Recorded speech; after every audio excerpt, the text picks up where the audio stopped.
Welcome back to the Daily Drum on WHUR and Sirius XM, channel 141.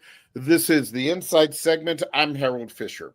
45 days into the second term of the Trump administration, a new poll is giving us a snapshot of how African-American voters are feeling about Trump 2.0. The findings of the 2040 Strategy Group study are probably not going to be very surprising, but they do shed some light on how Black voters want to see the country navigate through these uncertain and, in some cases, very difficult times. My guest is Dr. Alvin Tillery Jr. He is a professor of political science, but he is also head of the 2040 Strategy Group. Dr. Tillery, thank you so much for spending some time with us to have this really important conversation. Thank you for having me. Sure thing. Before we get started, talk to us a little bit about what the 2040 Strategy Group is.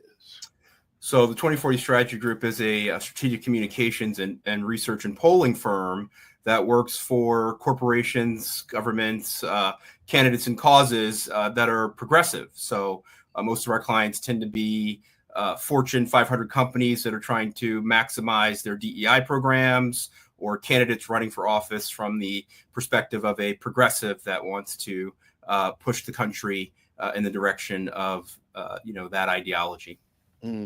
I have some fast facts about this study. It's based on a poll of 979 Black voters. It was conducted between the 5th and 7th of February. And the findings show that Black Americans are overwhelmingly unsupportive of Trump's actions in his first 3 weeks in office. At the same time, Black voters are skeptical of the Democrats' ability to put the president in check. Talk to me about the findings and what this poll says about where we are, because this was about 2 weeks ago. Yes. I would imagine that these things have not changed much. Yeah, and we'll be back out with another poll in about a week or so.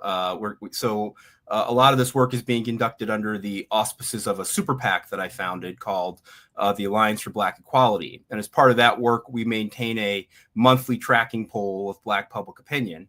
And so the 2040 Strategy Group will be having polls done every month tracking how Black people feel about the Trump administration. But I suspect, we found 25% of Black voters were supporting Mr. Trump in the first poll. That is something of a honeymoon for him because, as you know, he won about, anywhere between 17 to 20% of the Black vote, depending on which exit poll you trust. It'll take some time before we can get into the voter files and really verify that. But he's actually 5% higher in terms of his, approval rating than he got in terms of the Black vote. But I suspect that will evaporate very quickly, particularly with his war on diversity, equity, and inclusion. Yes, exactly. That for this administration, definitely a dirty phrase. Talk to me a little bit more about the findings that speak to the reality that, Black voters are feeling very, very concerned, displeased, anxious, worried about the Trump administration. Yeah, so almost 2/3, about 64% of our respondents, thought that Mr. Trump's first 2 weeks in office demonstrated that he is hostile to communities of color. And so, that is something that is registering in this poll. It registered quite a bit in our pre-election polls. We did 11 tracking polls during the election cycle. And Black voters were very concerned about his rhetoric on the stump, and they've carried that concern over into his, administration. It's also very clear that they read these attacks on diversity, equity, and inclusion programs for what they really are, which is an attempt to overturn all of the great civil rights legislation of the middle of the 20th century and really put us back into a time when the racial caste system that we live with in America for most of our history was legal. Black voters are the most sophisticated voters in the country. They way overperform their socioeconomic status and their educational status, and they understand how politicians speak in code. So when he's going and blaming, the airline crash with the helicopter at Reagan National on DEI, we hear correctly that he's really blaming it on people of color, Black people in particular, right? This myth that the Republicans have maintained for generations that, one of the big things that's wrong with American government is that so many Blacks have gotten into the bureaucracy, whether that be postal carriers or, federal aviation workers or TSA workers. This is one of the racist myths that animates the Republican Party. It's interesting when you talk about, Black voters in the context of this poll, because as you probably heard, there was a Washington Post Ipsos poll just out today that saw a tanking of Donald Trump's support across the board. But from your perspective, what are Black voters saying versus other groups when it comes to the first few weeks of the administration? Yeah, well, Black voters are the most progressive voters in the electorate. They want more resources for everybody. I mean, what's really unique, Harold, about our tradition, and I know that I don't have to tell you that, is that, the multiracial democracy that was built in the middle of the 20th century was built because Black people decided that their effort to free themselves should apply to everybody else as well, right? And so when you track our public opinion as Black people against public opinion in other segments of our population, it is always much more pro-equality, pro-democracy, pro-protecting everyone, pro sort of economic redistribution to make sure that people are fed and clothed and housed. And so I think what we're seeing with the mainstream polling or polling on other segments is that a lot of the people that voted for Mr. Trump because they think that being aligned with the Republican Party is the socially desirable thing to do. Listen, some people in our country just think that things are better when white men are in charge of things, right? And so you've got that reason. You've got the reason of, economics. People thought, oh, this is a rich guy, a businessman. Maybe he will make, the prices go down for us. And then you have people who are just biased against the Black and Asian woman who ran for president, who was far more qualified, who, dispatched with Mr. Trump handily on the debate stage. But for some reason, they could not close the deal, just like with Hillary in 2016, in part, I think, because she's a woman. And then you add to it that she's Black and Asian on top of that. And it's very problematic. So now that he is doing everything that he promised in Project 2025, and the harm that Black voters and Democrats that voted for Harris warned about, those harms are coming to fruition, we see that Mr. Trump is losing support in these other segments. And I guess we're in, what my teenage daughter would call that find out phase, right? It's people want to believe, and now they're finding out. And so his numbers are cratering. He looks on track to have the shortest honeymoon in the history of the modern presidency.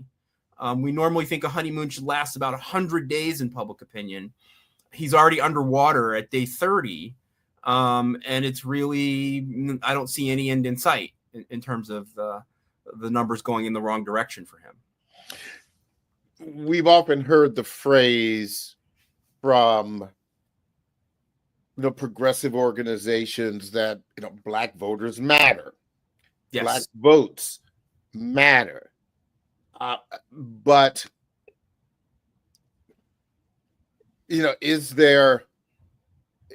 does it seem after winning, after inauguration, that at least from what you've been able to gather, are Black voters feeling like their votes do not matter to this president? There is only one Black person in the cabinet, for example, the new HUD secretary. And and that's about it. Can you tell how they are feeling about their vote in this new administration? Well, I mean, I think that, most of the Black electorate voted for VP Harris, something on the order of, 78%. She needed about 84 or 85% to win comfortably. So what I want to say to your listeners is that the votes to propel VP Harris into the White House were in our community. I mean, that's just a fact, right? If we had turned out at the same levels that we voted for Joe Biden in 2020, we wouldn't be talking about a President Trump right now. But the black vote nationally was down about 2.5 percentage points. Mr. Trump was able to pull in about 1.9% more rural white voters, and that kind of was enough to guarantee him one of the narrowest election victories in history, the third narrowest. He won by 0.5% of the popular vote, right? And so I think what Black voters need to understand is that, these elections are critical. And so I want to speak directly to the people who did not vote for Harris. The harm that we're now feeling could have been prevented by more participation. Now, I'm in the camp that that's not the fault of Black communities. That's the fault of the Democratic Party. The Democratic Party did not spend any money on messaging directed toward Black communities, which is why I started my tiny super PAC, the Alliance for Black Equality, to run our own digital ads targeting Black men. It's crazy that a month before the election, our group was one of the only ones to have targeted ads focused on mobilizing Black men, not the campaign that spent $1.5 billion trying to convince, white women to swing over from the Republican side, right? So, I don't think most Black voters that voted feel bad about their votes. I mean, Mr. Trump is proving every reason why they should have voted for Harris. I do think there's probably some remorse among segments of the population that did not get out to vote because we are in part in this pickle because they could not mobilize. Now, our poll shows that even Republicans or Blacks that voted for Trump, many of them in our poll feel like his agenda has demonstrated itself to be hostile to people of color. And so that's interesting, right? It doesn't mean necessarily that they're regretting their vote, but it does mean that they see that this is largely a white nationalist agenda that he's pursuing. Sadly, Harold, as you know, because of internalized racism, there are some Black people that support white nationalism, right? And so we have to square with that, right? And we may have to take the answer to this question, on the other side, because I wanted to make sure that I understood some of the information that was in the poll, where there were some 2 million Black voters who were lost. Are you suggesting that they were 2 million who did not vote? Yes. Or did not vote for Donald, but did not vote for Kamala Harris? They didn't turn out right at all to cast the ballot.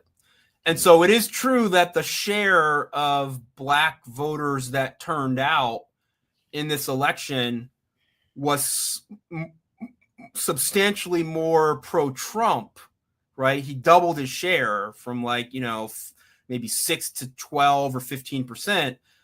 But the 2 million that didn't turn out, if you say 7 or 8 and 10 of those vote for Harris, it's an easy victory in the Electoral College for Harris. Right? Hold your point. Yeah. Don't forget your point, because I do need to take a break, but we will continue on the other side. Don't forget, you can hear this and every edition of the Daily Drum Insight segment via podcast on WHUR.com. The Original Quiet Storm with Raheem Devon is next on WHUR. I'm Harold Fisher.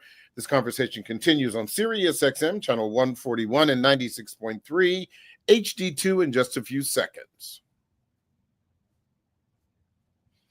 Welcome back to the Daily Drum on Sirius XM, channel 141. I'm Harold Fisher. We continue our conversation about new polling of Black voters. My guest is Dr.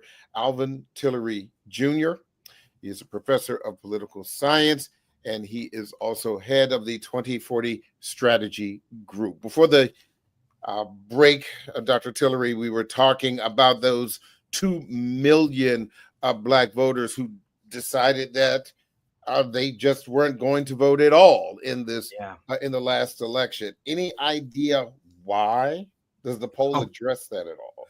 Well, we have great ideas on why. I mean, first of all, we know from our polling and from polling that's been done from other research firms that at least 10% of the Democratic electorate stayed home in protest of the U.S. government continuing to funnel weapons to the Netanyahu regime to bomb civilians in Gaza. And so if we can extrapolate from that, we know from our survey that 10% of the people that said they did not vote didn't vote because they were protesting Biden's support of Netanyahu's regime. Now, I understand the sentiment of people who say, well, now look what you've got with Trump. Trump wants to, annex Gaza and turn it into luxury hotels, right? And so talks about, finishing the job, which is, very disturbing language, reminiscent of ethnic cleansing, right? And so, I'm not judging the decisions of those people, but we know very clearly that they say they did not vote because they couldn't cast a ballot for Biden and Harris, given their support of the Israel's actions in Gaza, right? Mm-hmm. And then, when we get into our focus groups and other engagements with voters, people say things like, the Democrats broke a lot of promises from this most recent cycle. The George Floyd Policing Act wasn't passed. The John Lewis Voting Rights Act wasn't passed. Mr. Biden had great economic numbers. They talked about historically low Black unemployment. People acknowledge that, but the Democrats' inability to message around pricing and what they were doing to control pricing definitely hurt in the Black community. You hear a lot of people talking about, Trump gave us stimulus checks and so on, which, isn't really true, right? The Democratic Congress voted that, but he signed on. They did it in partnership. So I heard a lot of that during the cycle. But I also want to suggest that the real problem was the Democrats' inability to cut ads targeting Black communities on the issues they care about. And one of the biggest ones is, since the overturning of affirmative action with the students Supreme Court decision in 2023, Black folks have been like, where are the Democrats on this? They're not making any statements about it. Where are the Democrats, on our voting rights? And so just a lot of missed messaging opportunities. And this is why our poll shows that only 25% of our respondents trust the Democrats to lead an opposition against Trump. And only about the same number feel like relations between Black people and the Democratic Party will improve over the next 4 years.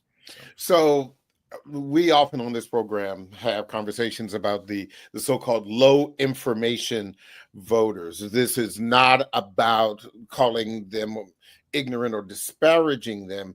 When we say low information, in other words, they are not political operatives, they are not pundits, they are not in the news business, they are regular Americans who get their information filtered or limited because they are doing other things such as working, yes. Raising children, going to the grocery store, getting their cars fixed, and all of those kinds of things.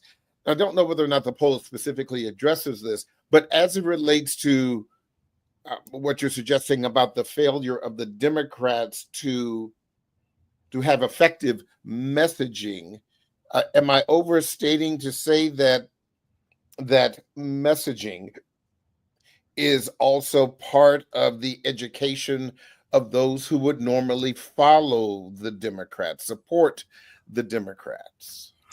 Yeah, I mean, I think you've heard, we just came off of the DNC election. It was finalized on February 3rd, where they elected Ken Martin, Malcolm Kenyatta from my hometown of Philadelphia, right? And so, like, you hear, that team, you heard the leading opponent to them, I think, which is probably Ben Wickler. They all talked about the need for the 24/7 campaign now, right? Not just waiting for that election year to get out there with ads and messaging and so forth. And I think that that's where the Republicans have been really good at beating them, because they have a right-wing, media ecosystem funded by billionaires who see that they will get, massive tax cuts if they can get the Republicans in power. And so the Democrats don't necessarily have that, but that means they've got to take every opportunity to use the free media to message in ways that are going to bring along their base. The problem for the Democratic Party is that their base is farther to the left of the politicians, and the ones that have power in the Democratic Party and take Congress, they're all in their 70s and 80s for the most part, right? And then the donors are also more conservative, right? So the people that pay for things, the people that cast the votes, are much further to the right than the electorate, right? And that creates dissonance. So VP Harris flying around the country, hugging Liz Cheney and other, white moderates, thinking that, like, yeah, it's a referendum on Trump, and we're gonna show how acceptable we are to these, Nikki Haley voters or whatever they are. That's a huge turnoff to millennial and Gen Z Democratic voters, right? And so, and then, but on the other side, Donald Trump is running ads in Michigan telling the Arab population he's going to end the war. He's going to end what's happening in Gaza, right? Just flat out lying. And people believe that because they have low information, right? Yeah. Or they create these ads about, your son is going to go to school, a boy, and the teachers are going to operate on him in classroom and turn him into a girl without your permission. And, the low information voters fall for that stuff way more than everybody else. And they rush to the polls to support Trump. And it's a problem. And the Democrats need to get into that game. I'm going to say something that's going to make me very unpopular, but they also need to get into their own disinformation game if they're going to have a chance to win future elections. Well, the other thing about, as you mentioned, where some of the respondents were upset about the striking down of affirmative action and on college campuses, but as we know, for those of us who have information, Donald Trump has been in a rather unique position in that he was able to appoint 3 conservative Supreme Court justices. Yeah. That is, very, very unusual for a president, and as you well know, as related to a former Attorney General Merrick Garland, who was a nominee for the Supreme Court under President Obama, because, and again, this is about voting, that because Mitch McConnell would not even allow a hearing. Yeah. And so this is about voting. And so I guess my question is, and maybe it is rhetorical, how can someone be mad about the outcome if they don't know about the process? Yeah, I mean, I don't think voters think that way, Harold. I think the highly informed folks like you and I do, but I think like a lot of these low information voters that went out and pulled for Trump, I mean, we saw these news reports coming out of Michigan where, like, the Arab population there's like, wait, he's not going to stop giving bombs to Netanyahu? Like, what? Like, why did I do that? Or you see the, like, videos with, people, Latino voters whose family members have been deported. And I thought he was just deporting the bad people, right? Or folks, in these, white rural areas talking about, wait, like, he's, like, not honoring our contract, so I think people see this instrument of voting has a discrete activity, and then they just go back to their normal lives and they don't think much about that choice or act until something happens to disrupt their normal lives, right? And so like that's what we are dealing with. I don't think anyone's ever going to go back, any low information voter is going to go back and retrospectively connect the dots like you've just done. And, maybe part of the Democratic Party's job is connecting those dots for them. But instead, I see a bunch of people being like, oh, well, what did Hakeem Jeffries say? Well, it's their government. Like, we can't really obstruct. Like, really? Mm-hmm. Like that? Like, what if Dr. King and Miss Rosa had said, well, it's their bus system. What can we really do? Right? Like, and so I think that the Democrats have to conform to this new time, which is really about performing opposition in ways that will make their voters believe that they care about them. Right now, my poll shows that Black voters don't think the Democrats give a damn about them. And that doesn't make me optimistic for us winning in the future. Because I am a Democratic strategist. So let me ask you about that, because that you make an interesting point. If Black voters feel that the Democrats don't care about them, and this new administration, the new Trump administration, shows that DEI, for example, and other kinds of let's just say comments. Mm-hmm. I'm not even talking about policy, but comments suggest that the new administration does not care about Black people. Where would that vote go? Or does this portend that Black people may stay home? Yeah. Yes, that's why we lost this time. And I know you know this, Harold. So, a lot of Black folks' relationship with the Democratic Party is deeply ambivalent. Like, we vote more for the Democrats out of fear of the other side than we do out of love for the Democratic Party. And that's for good reason. All the broken promises, all of the, taking the community for granted, right? So why we lost this time is because the last cycle, the baby boomers were still the largest voting segment of our population. Now they're being replaced by millennials as the largest segment. And the Gen Z, millennials and Gen Z do not remember. I grew up in the integration era. They don't remember that. They don't remember the Jim Crow era that our parents remember, right?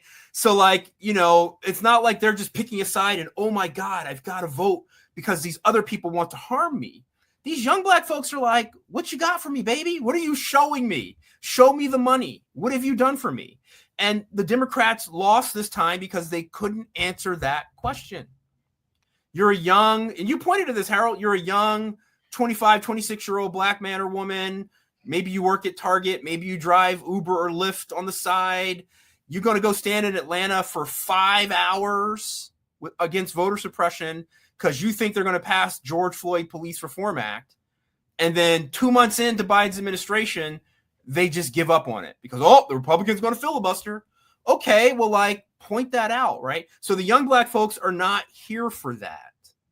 And it's going to be harder for the Democrats to win if they don't change their approach. The easiest path for the Democrats to win power again is to get in good with these young Black voters. I don't see them doing that at all.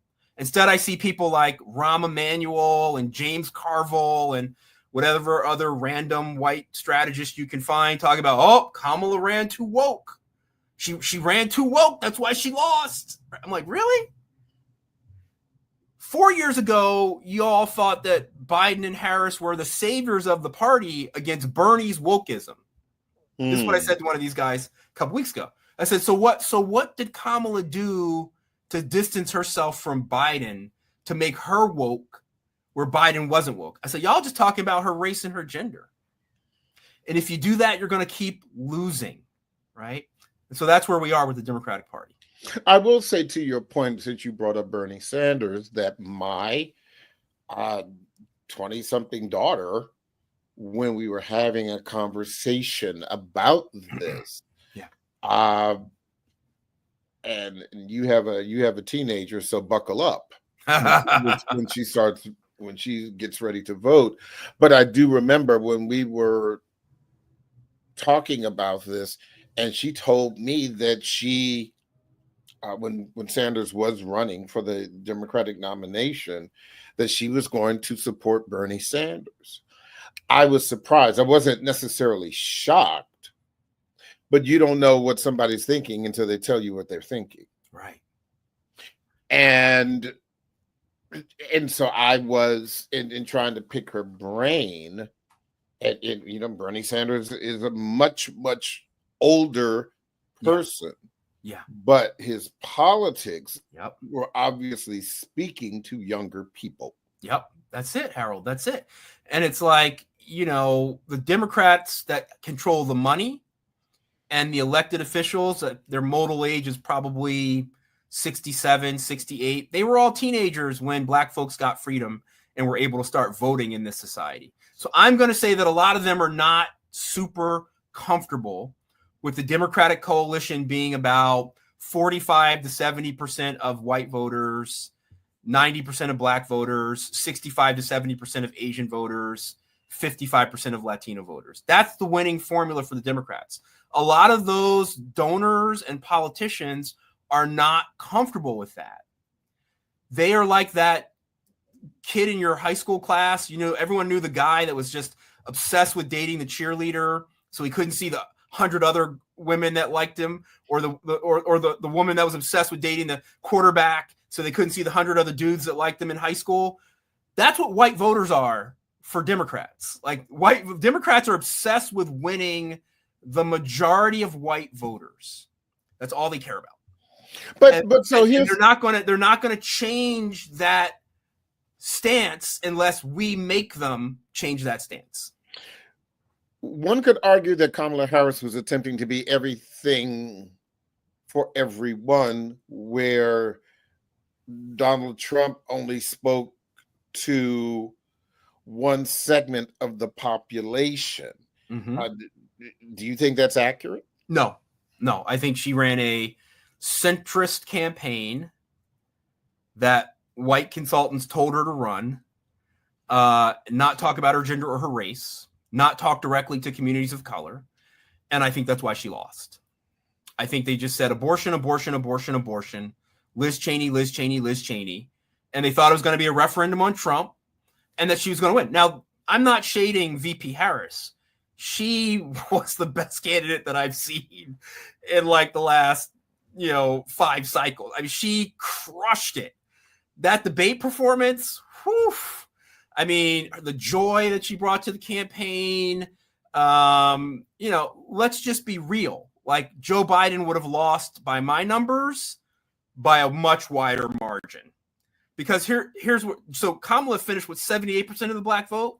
When we stopped polling on Biden, he was at like 59% of the Black vote, 60% of the Black vote. That's probably the numbers that led the party to nudge him off the ticket.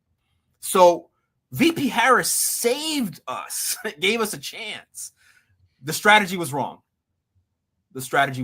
And that's why they lost.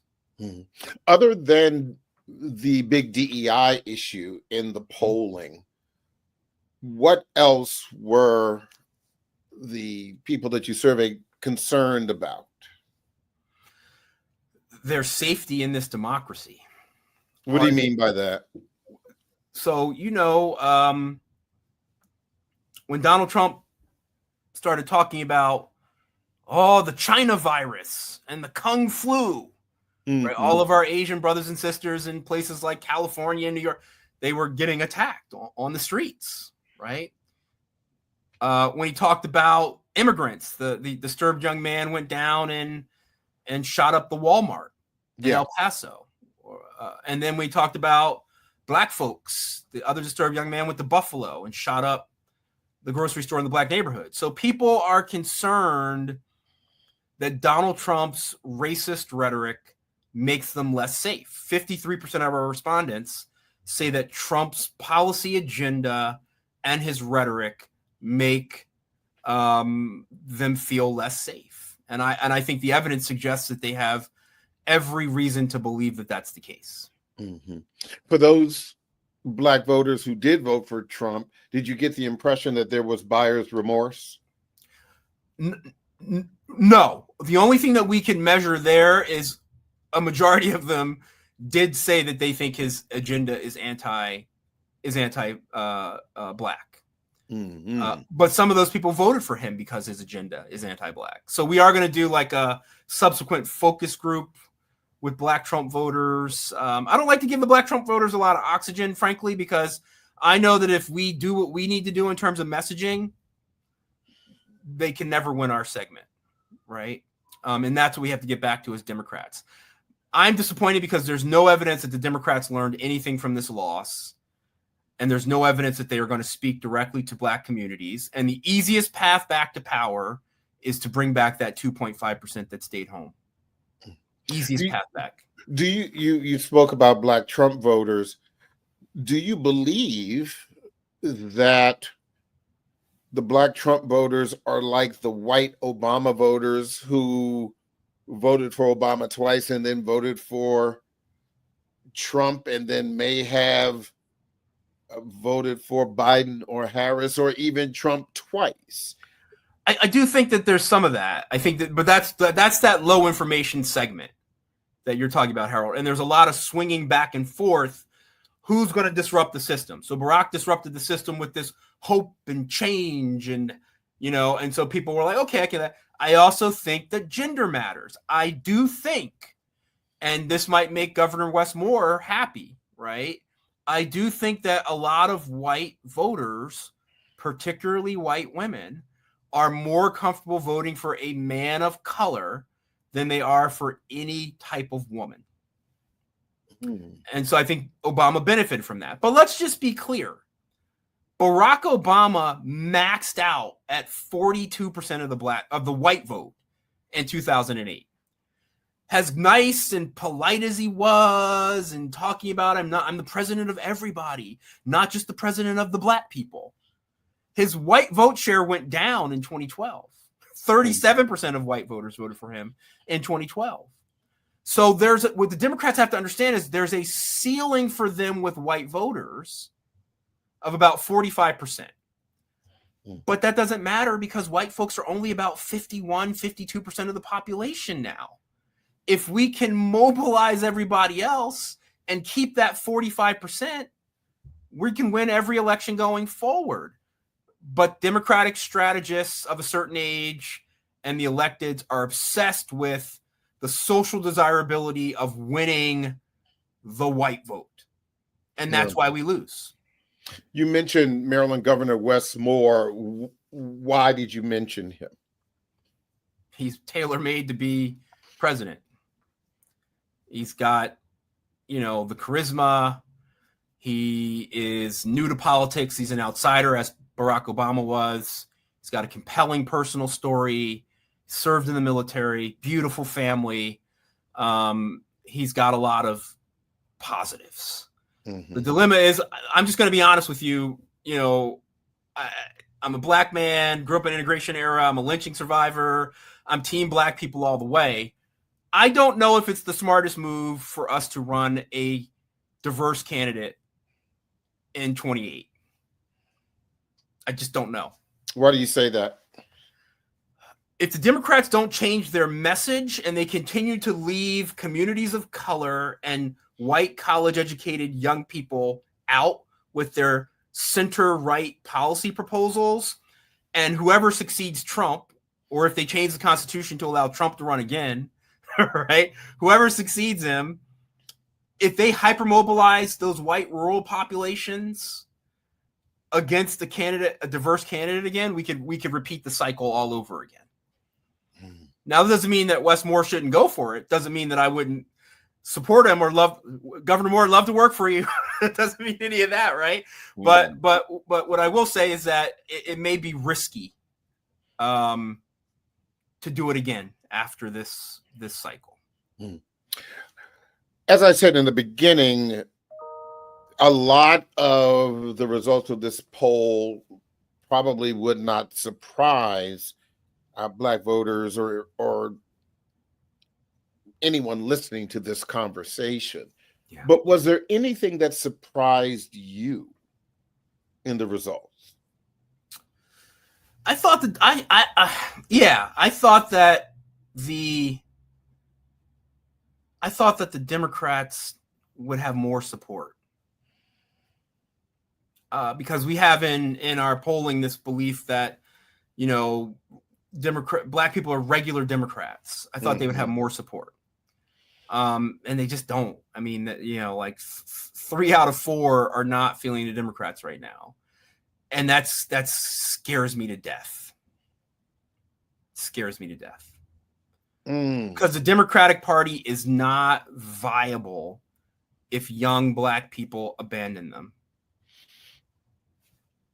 Any sense of, outside of messaging, any sense of why they are not supporting the Democratic Party? I mean, I know you said you talked about promises broken,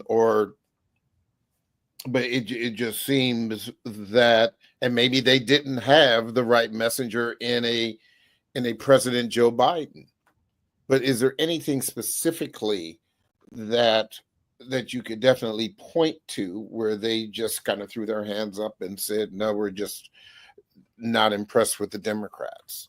No, I mean, I just think that, everybody wants someone that's going to fight against the system for them.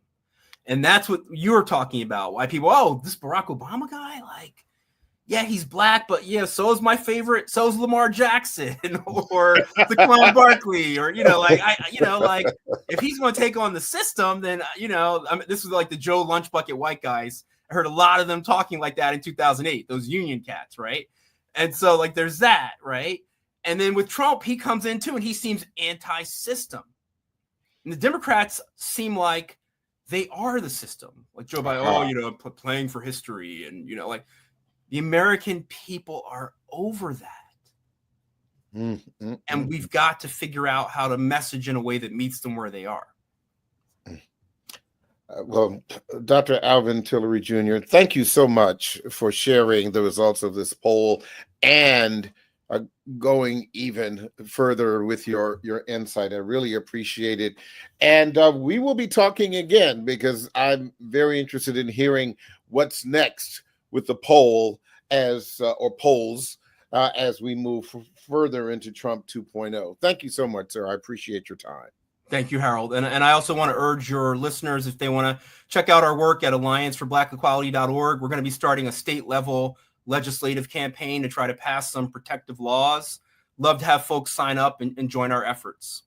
Well, thank you so much. I appreciate that. Okay. That is the Daily Drum for this Thursday, February 20th. I'm Harold